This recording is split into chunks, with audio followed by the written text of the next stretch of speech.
Build creative confidence. Beat the inspiration addiction. Join the Writer's Gym.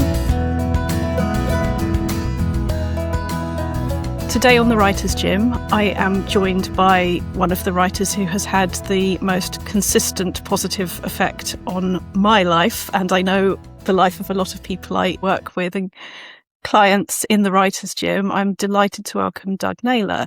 Doug is an Emmy award-winning scriptwriter, novelist and director. He co-created the long-running, hugely successful sci-fi comedy Red Dwarf, has written or co-written every episode across 13 series, and has directed over 20 episodes.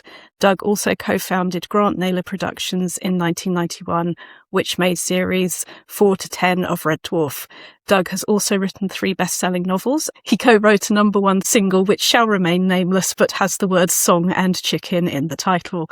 Doug also co-created the Carlton TV series The 10%ers, for which his script Table 11 won a British Comedy Award. Formerly, he was head writer and script editor on the original run of the hugely popular satirical puppet show Spitting Image, and he has also written a number of award-winning radio shows. His alma mater was Liverpool University, where he claims he was thrown out at the end of his second year for drinking too slowly. In September 2025, Doug's middle grade novel Sing Bin Island was published by David Fickling Books, and he is currently working on the second in the series. Doug, it is such a pleasure to see you again, and I am so sorry that as we had put this date in the diary a while ago, we heard of the death of Rob Grant yesterday. Yeah. Absolutely flawed. I mean, just came completely out of the blue. I was not expecting anything like that. And it was so strange because Rob was so excited. He'd just done his new Red Dwarf novel and was looking forward to, I think, copy editing they had to do, but it was there. And then this terrible thing happens. Yeah, I'm speechless. And it was announced yesterday afternoon, evening. Did you have any warning beforehand, or did you find out as well? Oh, no, I knew in the morning. Someone told me first thing in the morning. So, yeah, I was ahead of most things, yeah.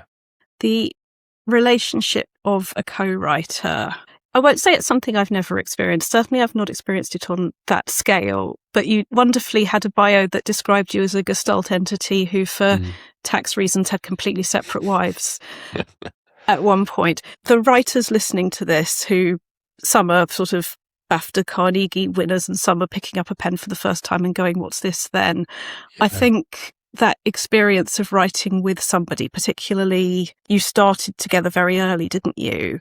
We met at school when we were 9. Yeah. And I've said in my little piece that I wrote about Rob, I mean, we made one another laugh and just kept doing that throughout school. And then I happened to see a piece in one of the newspapers about this guy who had written a sitcom, and it was coming on ITV that evening. And I think we were 20 at the time, both at Liverpool University, not particularly enjoying the course because neither of us were really good at maths, and it seemed to be all about maths. And I said, I can't believe I've just seen this article in the paper. This guy's written a sitcom. He's never written anything before, and it's on TV tonight. I didn't realize how easy it was to get a sitcom on TV. I'm going to do that because it makes so much sense of why there's so much bad comedy on, apart from Porridge and Fawlty Towers, which everyone loved. And Rob said, I'll give you a hand with that. And so that was really the start of our professional we were professional there, we were amateur, but that was the start of where we wrote this sitcom called The Big Time about 2 private detectives. I can't remember how long it took, but it did take a while. And then we sent it off to the BBC. I'm very, very, very optimistic that they were going to send a car around with a driver and chauffeur us around to BBC TV Centre and give us a series. And we got a rejection letter, but it was a very nice one, which said, although this isn't quite for us, it's not laughter-evoking. We've tried the private detective genre before, and comedy private detective genre before. It never quite works. However, it is clear that you write mildly amusing dialogue. And so this was the mildly amusing dialogue. So from going, this is going to be a series absolutely guaranteed, we were like, well, mildly accusing, that's still great. That's still fantastic. And then I think it was 2 weeks later, along with a third of our year at Liverpool University reading psychology, we got kicked out. So a professor said to me, what are you good at? Because you clearly have got no interest in this, and generally you're much better at things that you love. You need to find out what you're good at. What are you good at? He said to me. And I said, well, I can co-write mildly amusing dialogue. That's really the only thing I'm mildly good at. So I said, well, have a think. And I would definitely recommend that you do things that you love and that you're good at. You'll get much more joy out of that. So I then went from my parents were very disappointed, first of our family to go to university. They said, you must resit. So I resat, it's got quite a posh name now, but back in the day it was called Manchester Polytechnic. I resat my psychology course and went there for 2 weeks before I realized it was as impossible to understand as it had been at Liverpool. And I absolutely didn't want to do this. And I was just so miserable. So I used to skive off every day and go to Manchester Central Library and read books on writing and scripts and screenplays and biographies while pretending, as far as my parents were concerned, that I was going to Manchester Poly. Which, in other words, was you giving yourself the degree that you really needed to do? That's right. Yes, I was my own lecturer. So I'd read around the subject greatly. And then if I was doing particularly well in reading, and I was also doing writing as well, I would give myself the afternoon off and then I would go and watch comedy movies. I ended up, I think, seeing Woody Allen's Sleeper about 24 times, trying to work out what he did and how he did it. And then when it came to exam time, I had to fess up and confess I hadn't been going there and that I wanted to be a sitcom writer. And Rob had got a job and he got fired because he put an extra zero in a check. and instead of paying someone £10,000, he paid them £100,000. And so because I tell you, he was no good with numbers, that boy. There's something in that, though, isn't there? That is such important career advice that if there was a message I'd want to send back to myself struggling with those things, when your brain is rebelling, there's a reason. If something isn't for you, it already knows. Yes, that's so true. It's so true. And just the embarrassment and being there and, I'm just so hopeless, I'm stupid, I don't want to be here. It was an awful feeling. So then it was a question of, okay, well, if you want to be a sitcom writer, and my father said, slightly disbelievingly, then you need to get yourself a job to finance your way to being a hit sitcom writer. And I went, yes, and I'll have a job by the end of tomorrow. And he went, yeah, no, you won't. But sure enough, we both got new jobs working for, I think we were called General Universal Stores, putting paper into computers. So we did that, got paid for that, and then went back to writing. We decided this time to write a sitcom for radio because we figured, well, frankly, their standards wouldn't be as high. And so we'd have a better chance of getting in. And we decided instead of a sitcom, we would write a sketch show. So we wrote a sketch show called Hot Potatoes, I think it was called. Sent it off, didn't take a copy, of course, of the script, and we never heard back from them. It had got lost. So we remembered it, sent a second script off, and got a very nice letter back from a guy called Edward Taylor, who said it wasn't quite Radio 3 and it wasn't quite Radio 4, it was sort of Radio 3.5. But there was talent there, and he wanted to introduce us to the radio department, BBC Manchester, which is where we lived. And he said, were making a sketch show called Comedy First for first-time writers, and this might be down your alley. And so that was really the start of our journey. We arrived at the BBC, both wearing suits and ties as if we were going to a wedding, and then met a producer in a pub who wore jeans and a T-shirt. It was, we didn't wear suits again, that's for sure. Can I ask you about the mental positioning of that? Something that really strikes me about every stage of finding out you're not into something or something isn't working for you and going, right, well, I need to do something that is working for me. Yeah. That is such an important thing. And I think one of the ways many of my peers, my clients, have repeatedly not quite heard that, not given ourselves permission to go, it's not about following the rules. It's about how the rules help you get to find out who you are and then do that. Yeah, that's really interesting about not following the rules, because it always feels terribly wrong. I mean, I felt like I was an outlaw. Basically, how did he go at college today? Yeah, no, it's fine. It's fine. I hadn't been to college. had been to Central Library. So it felt, and also I knew that there was a time lock on it because I couldn't keep doing that because eventually exams were going to come and I couldn't possibly do the exams because I hadn't done any of the courses. In fact, if I went back in for poly, probably no one would even know who I was. And they didn't write any letters going, "Where are you?" It was just sort of like, you didn't show up, you didn't show up. So yeah, that's interesting. But you've given yourself the permission. And this is where I think there is a tendency, which I now fight every time I spot it, of am I waiting for somebody else's permission? And the thing that I hear in your story that I find enormously helpful is, although it felt unpleasant to be lying to people, there was a deeper truth that actually you were listening to. Yes. You did know, I am not on earth to do this. I am on earth to do that. It was in there somewhere. Absolutely. And certainly when I got the job, which was not an interesting job at all, I absolutely knew I certainly wasn't going to do that. And there was a guy, I think he said to Rob, if you keep doing this for 2, 3, 4 more years, you could be sort of like the associate assistant manager of this place. Yeah. And Rob, I remember Rob telling me this and me thinking, oh my God, he's going. I'm losing him. He's going to be seduced. Yeah, by he's going to become one of everybody. Yeah, yes. And I went, are you mad? No, you don't want to work here. This is crazy. And was that a conversation? That was a conversation, yeah. And then we got this opportunity to write a sketch for this new sketch show. It was just one commission. It had to be 3 minutes. It could be anything about anything. And we decided that we were going to do a parody. I don't know why we did this. It was going to be set in a waxwork museum, and Humphrey Bogart, as a sort of Raymond Chandler type private eye, was going to be the hero, and other waxworks were going to be going missing, and he was going to investigate. But we were going to write it in a Raymond Chandler style with all the similes and the metaphors. And so we took a week off work and Rob read 3 Chandler novels and I read 3 different Chandler novels. So we really felt we had that technique down. And then we wrote this thing and it was the hit of that particular show.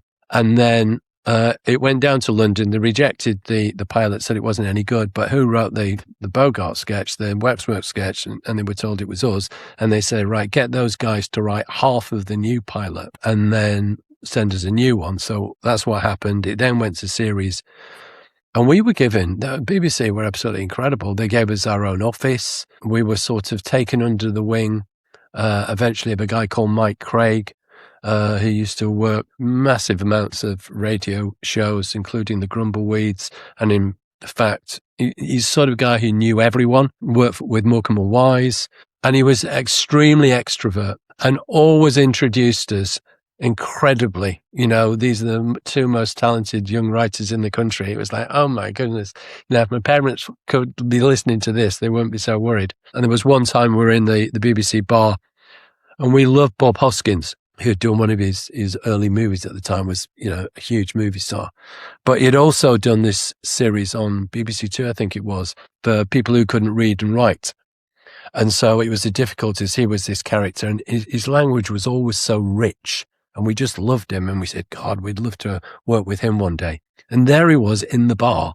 And I spotted him. I said, look, there's Bob Hoskins. And Mike Craig, our mentor, said, don't you know Bob? We went, no, of course we don't. He went, oh, I'll introduce you.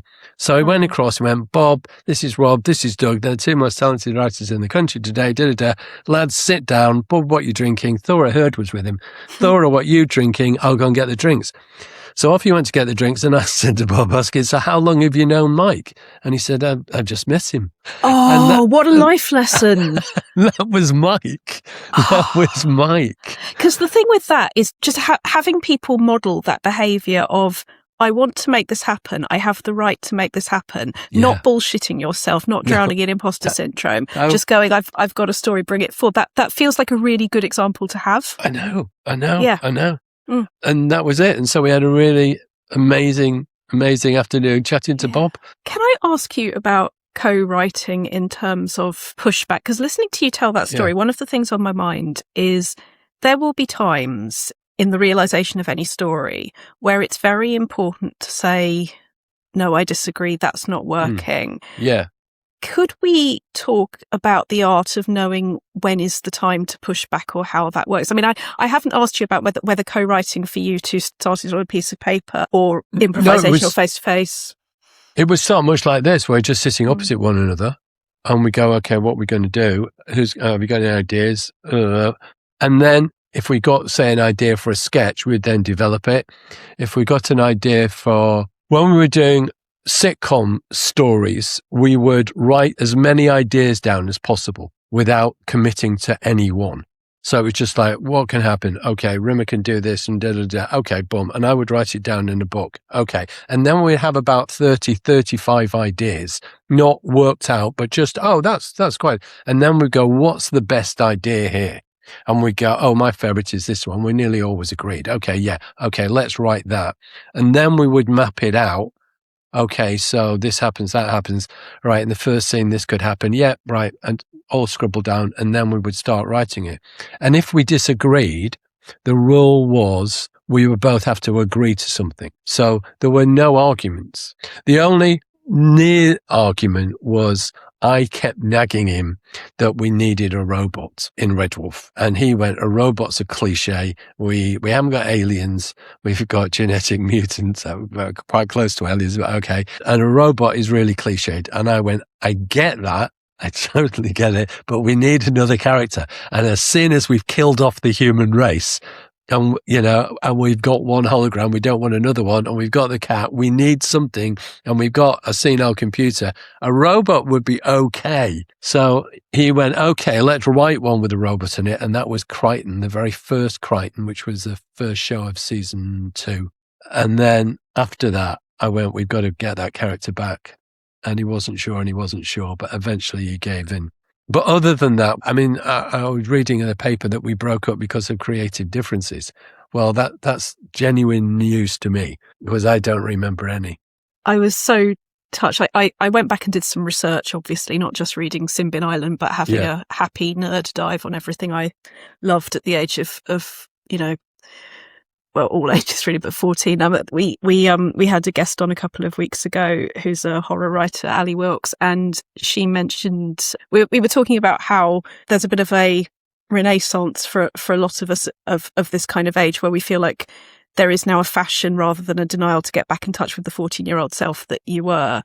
And I'm listening to you say certain things that I see now in Simbin Island, but I realise I also see in Red Dwarf, and I thinking about how maybe I did internalise how some of these are said. One of my favourites in Simbin Island is sometimes for the best treasure you have to dig below the surface, like the best friendships, they can sometimes take a little while to uncover. And I was thinking of how there's the level of life that we're all living on, and it's a little bit survivalist, and then you really see something that tells you how to live. And I was listening to essentially one of the last dialogues between Rimmer and Lister in the Promised Land, in which both of them show the best of themselves. Yeah, it's the moonlight scene.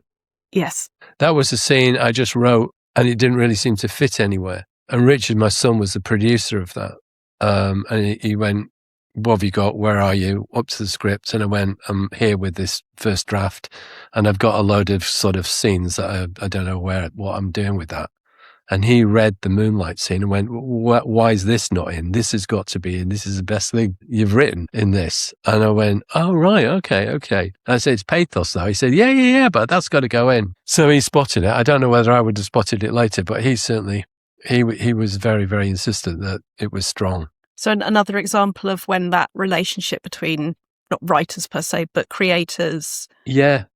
Brings something. He was amazing. Yeah, he's been amazing, and he's doing very well in his own right as well as a writer. So that was a fantastic collaboration, actually. I'm going to stay with what felt to me like a theme, is where you've got people like Rimmer who are following the rules and who only know how to chase self-esteem by following rules that clearly aren't serving them in any way at all. But that's that is what they are going to judge themselves by, make themselves miserable over and over again. There's that lovely bit at the beginning of Sin Bin Island where his mum says, Jack, as you get older, you'll learn being embarrassed is a waste of time. Who cares what people think of you? It's what you think of yourself that counts. And all he can see is that the bully's just taken a photo of him with the bras in the shot. I love moments where those realities are compared. I see you enjoying what characters can and can't see of the world around them. Yes. Yeah. I mean, that's one of the fun things about writing for younger characters, because they see less of the world and they think things, we look back at that time and think, oh gosh, I used to get so embarrassed about this and I don't anymore. You know, that was so silly. But when you're actually there, it's the end of the world. It's not silly at all. It's just hideous. So that's quite I've really kind of enjoyed writing younger characters for that reason. And indeed, the ends of worlds being the beginning. Yeah. Which personally is often true and certainly never feels like it at the time. Yeah, that's right. That's very right. I mean, I'm going to be completely spoiler-free about Sin Bin Island. I'm probably not going to be spoiler-free about Red Dwarf because people can damn well catch up at this point. But I do enjoy that we're laughing at them, but fundamentally we're laughing with them, that we are fond of who they are. Yes, I think that's important. I've adored Rimmer for, I adore them all, but I've adored Rimmer, and I've occasionally just had that conversation with myself. Really? Why? But there's always the glimmer of hope, isn't there? And that's it's not just that sitcom tragic hero doesn't learn what they're doing wrong. It's something else with you, I think. I think he is a tragic figure for all sorts of things, for all sorts of reasons. And of course, the fact he's actually dead just kind of proves his case. Life is really, really unfair. And the fact he's dragged back to keep this guy he can't stand sane is it's hell for him. And he has his own ambitions. I touched on it earlier, but the example of finding your own permission to write what is interesting to you and what is important to you. That one of the first draft commandments that I use with the writer Jim is aim to be interested, not interesting. Right. Make sure that you're... I mean, it's interesting. There's a rule, and we were told this. We went into the BBC very early on. I think, what had we done? I think we were in the middle of Spitting Image. And they said, have you got any ideas? And we were very, very enthused. We wanted to write a Japanese prisoner of war camp. And our thinking behind that was it would be a mashup of MASH and porridge with a bit of The Great Escape thrown in. So we thought, that's great. That's so rich for comedy. And the head of comedy said, have you ever been locked in a Japanese prisoner of war camp? I go, oh, no, of course. No. And he went, write what you know. Said, because if you write what you know, it will always be better. And that's a rule that you hear a lot. Cut to, we eventually get a sitcom. You can see where this is going. A sitcom on TV, and this is bloke is a cat, this is hologram, this is thing, this is last man on, and that's not right. Except it is. The part that is, here are two guys working in a dead-end job, that was us. The idea of here you are in this vast space and no one's here was a bit of a nod to Thatcherite Britain at the time, where it's all these kids lounging around, run down shopping malls who couldn't afford to do anything, but were just there sheltering from the rain with no money. So there are things like that is mixed into the reality. A Jobsworth. We met Jobsworth when we were at our job. A slob. We were both slobs in different ways. And so it's a mixture of writing what you know and not writing what you know. It's the heart of what you know, isn't it? We can change setting, but the human reality is what you know. That's right. Yeah. You don't get Game of Thrones if you're just writing what you know. You don't get Dragons if you're just writing what you know. But if you don't start from what you know, you don't get anything at all. That's exactly right. Yeah. The audience has got to be able to understand and relate to it. I get why that person, I felt like that. That's what I would do. Or, I wouldn't do that.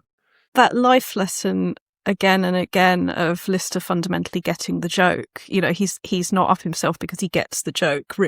Rimmer doesn't. And that's what traps it. But I know you've mentioned that you're writing Sin Bin 2 at the moment. Yes, I am. I think their plans are to publish it in 27. So, because it has to go in about 9 months to a year ahead of publishing for some reason. So I'm delivering my first draft to them the end of March. Yeah. At the risk of sounding like a control freak, she said, sounding like a control freak, I think I've always been more attracted to writing on my own because that is my fundamental experience of it, that you're creating a world. And I find the idea quite fascinating and confusing of working together. But is writing on your own as fun for you, differently fun for you, as natural? I never written on my own.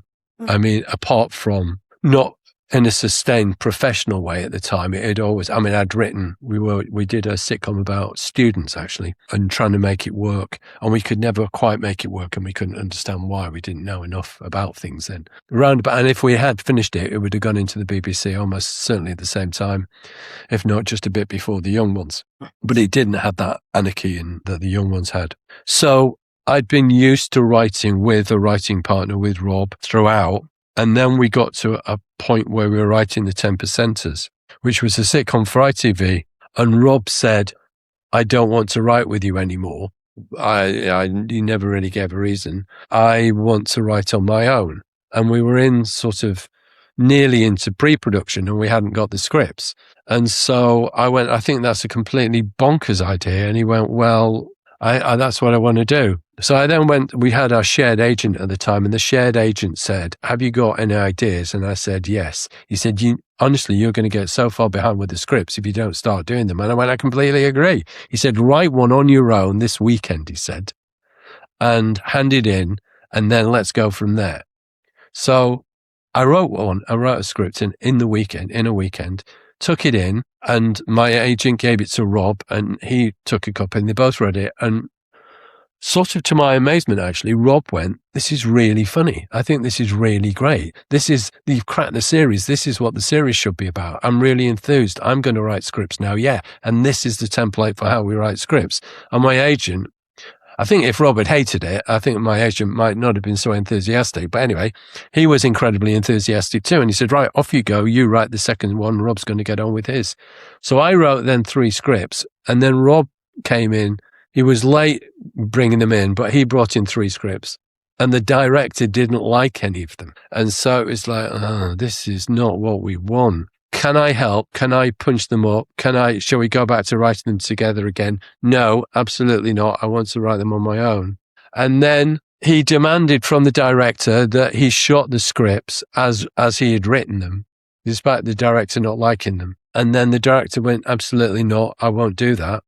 So my agent then had to come in and said, look, I'll resolve this situation. I went, okay, I'll come with you. He went, no, we don't need you. We don't want you. So he went into a room with Rob. They had a chat. He came back and said, fine, it's all resolved. I went, brilliant. What's happened? Rob's resigned, and now you're writing the whole series on your own. How nice of them to let you know. Yes, that was lovely.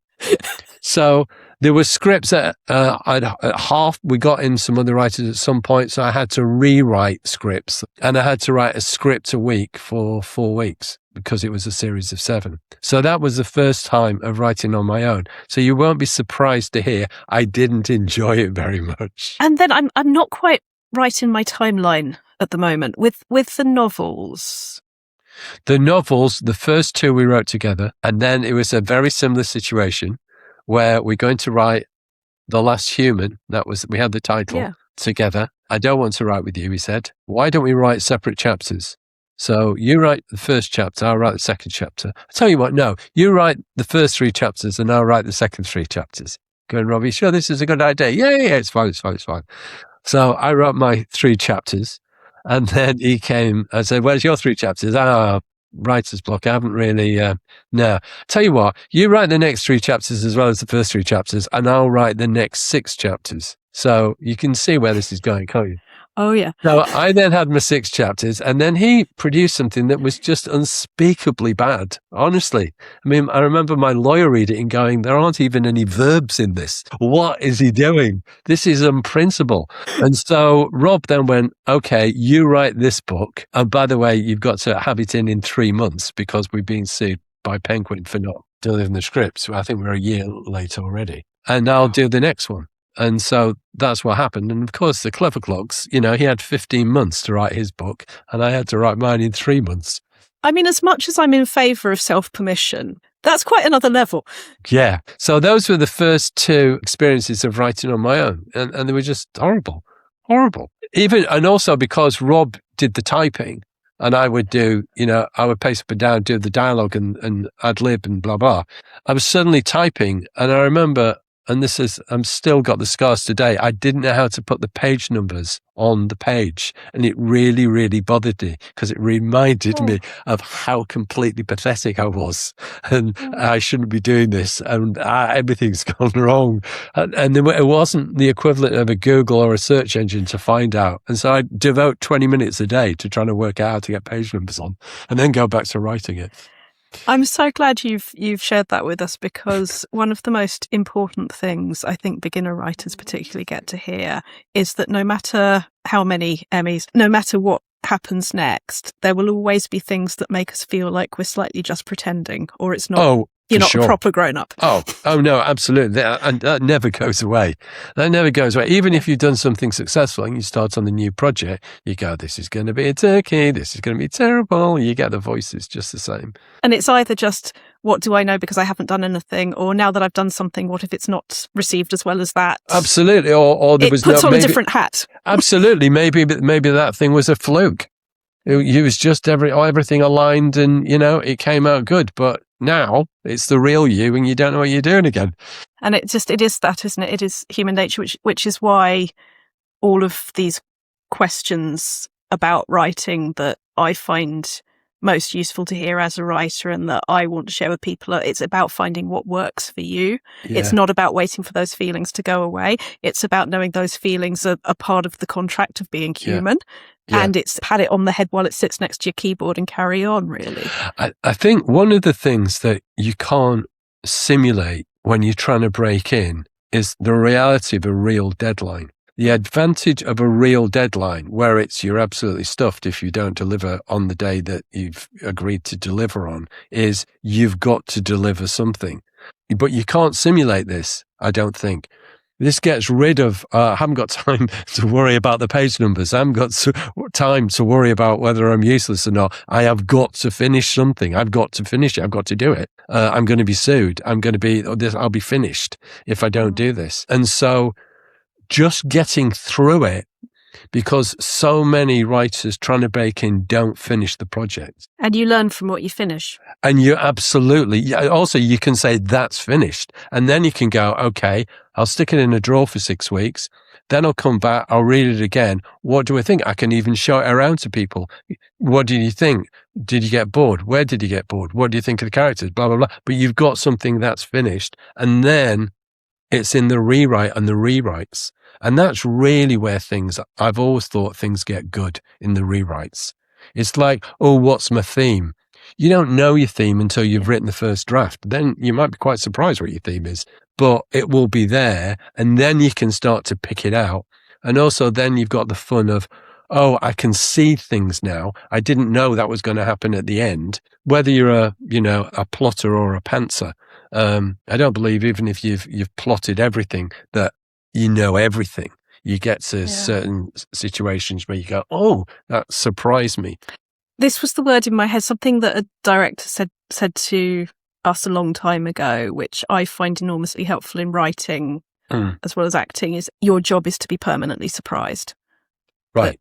But it is about getting into that state of receiving the universe. Yes, I find it next to impossible, especially with a novel. I know where I'm going. And I know that's going to happen. And I know in broad strokes what's going to happen. So, for example, in Simbin Island, I know the thing isn't about finding the treasure. And they just go, hey, look, here's the treasure chest and there's loads of gold in it. And wow, we've done it. The end. That would be hopeless. So I know it's not about that. And I know the treasure chest won't necessarily have even necessarily any treasure in it, but it will have something in it, but somehow everything will get resolved. So it can be as rough as that. Then you start to write it and then you uncover things. There was a David Bowie line on Black Star on this final album about if I never see the English evergreens I'm running to, it's nothing to me. It's not about getting there. It's it's about the story continuing. And I was thinking about that when I rewatched The Promised Land yesterday or whenever it was. Those cats saying it was in here all the time. It was so neat. Like, it didn't feel predictable, even though the title was right there going The Promised Land, that it almost didn't matter whether Lister gets back to Earth. You didn't have that short-change feeling that the arc has been this is the character goal. It was still the goal, and yet it wasn't. Yes. Yes. Yes. No, I understand. Yes. And I admittedly I reviewed it at the time, but I don't think that struck me until yesterday. Right. That when you love your characters, as you say, the treasure, they are looking for treasure in some way, but how they find it or what happens the treasure needs to not be the point, because the characters are the point. Yes. And also you can discover things. I mean, with Cav in this, I knew she had a secret, but I didn't know what the secret was. And I didn't really much care that I didn't know. I just thought, well, she'll have one, and at some point she'll tell me and I'll know what it is. And the pain she's in to cover the secret. Yeah. And it could be one or two things, but I've generally no idea what it is. Genuinely. And I started to write the scene where Diggs asks her and she won't tell him. And I thought, no, that's quite logical that she won't tell him. And indeed, she won't tell me either. And then we got to the campfire scene. And then I thought, right, Kev, you've got to fess up here, because what is it? I've no idea. And it was almost like someone else was writing it. It was so bizarre. And there was the secret. And it made me cry as I was writing it, which is back to that thing you were talking about earlier, which is about if you can surprise yourself, you're likely to surprise your audience. Yeah. And that's when it's natural. It's a trusting relationship. There's the conscious mind doing its job, but really all the conscious mind is about is making as much space as possible for whatever else is going to come through. Yeah. The other thing that I think you do in Sin Bin Island that I think makes you a nicer person than me is that a bully becomes a friend in a way that I felt that if there's something that makes me angriest, it's people using that sort of power for evil. You really enjoyably make an ally. And there's just that wonderful line about when it's important, for reasons I will not say because spoilers, but it's important that Diggs gets into trouble because having wanted to not get to Sin Bin Island regardless, there's now a reason that he needs to get there. And I'll misquote this because I didn't write it down, but this character says, "I'll do whatever I can to get you into trouble, mate." Yes. And I love that. True friendship. Yeah, true friendship. Yes, absolutely. I really enjoyed writing those two. And will we be with all four of them for the next story? Yes, absolutely. Yeah, absolutely. Yeah. No, does Miss Moriarty come back? Yes, indeed. Absolutely. Yeah. They're Awesome. all back. They're all back. I will, as I say, be spoiler free, but I was interested. I think it was another useful lesson that I know you've experienced in various things about how many characters is ideal so that you have the space to get into them without feeling that you've got too many people to do justice to. Yes. And that is a good balance, isn't it? I think, yes, for comedy probably and drama. I mean, I like dealing with four because you can also have two-handers. So you can split them up and they can go off in different directions, which we did in Red Dwarf. We didn't plan to do that, but it's how it evolved and it always worked really well. And I think when you're dealing with, 8, 10 characters, I mean, which sometimes you have to do, of course, I just find it a bit unwieldy. I'd rather have a smaller cast. And also it's easier to please the actors if you have a small cast because everyone's getting a decent part, hopefully. Yeah, which doesn't hurt. Yeah. If I were to ask you to send back through time a message to a younger writer version of you or the versions of you that are out there right now, what would it have helped you to hear or to know? It would have depended what point. I would have gone, start writing Red Dwarf novels after series 6. And just do about 30 Red Dwarf novels like Terry Pratchett would have done, and you can be living in the Caribbean and you won't have any problems. I'll save you a fortune in legal fees. It'll just be blissful. Fair, I guess. Yeah. But I think, no. I want to carry doing Red Dwarf and I want to direct something. I want to listen to me. But that would have probably been the advice. There's some advice there around not listening to, I don't know if it's not listening to the negativity or not. The advice I'm taking from that arc is you had an instinct for what you did and didn't want to do in life. And sometimes it was inconvenient, but you came around to it. And I mean, the thing that I'm responding to is I was a copywriter somewhere terribly sensible and miserable out of my skull. And I lost a friend to cancer and I realised I wanted to do a show in memory of her. And I dropped out of my terribly sensible job. Yeah. And luckily I had family support and they were saying, you want to do something in memory of her. It was to raise money for Macmillan Cancer Support, which I still do every year with a sponsored ride. And if I'd done the sensible thing of staying in that job, I would never have done the meaningful things. And, if I'd done the sensible rimmer, these are the rules. Yeah. I would have made myself miserable. And the longer you do it, the harder it is to acknowledge that is not going to make you happy. Well, it's interesting you should say that because certainly when I was at school, the feeling was if you obeyed the rules and you did well, with your GCSEs and your O-levels and you went to university, then you went to university and you were made for life. That was it. Just by going to university, you come out with your degree and there'd be a huge crowd outside going, yes, come this way and we'll give you a job. And it turned out it wasn't like that at all. And it's possibly even more not like that now, where you come out with huge student debt. And that's following the rules in a way. And then you get a lot of people, very disappointed and bitter. And it makes it even more important to realise, to listen out for what you love doing. Yeah. And to go find a way to do it. To do it. Yeah. Absolutely. Yeah. Should we send that back in time then? Okay. Send that back in time, please. I'm doing that. All right, good. Yeah, that's absolutely sending it back in time. Well, it has been an enormous pleasure. It's been absolute delight, Rachel. Thank you so much for having me. It's been great. Come back anytime because there's a lot of Writers' Gym stuff where we are out there in so many forms, and it is such a pleasure to have you. Doug Naylor, thank you for joining the Writers' Gym. Thank you so much. Thank you so much, Rachel. You've visited the Writers' Gym with author and coach Dr. Rachel Knightley. Production and sound design are by Ashley Lexine, and theme music is by Chris Gregory. To join a Writers' Gym workout online or in London, as a guest or as a member, visit writersgym.com or email thewritersgym@rachelknightley.com.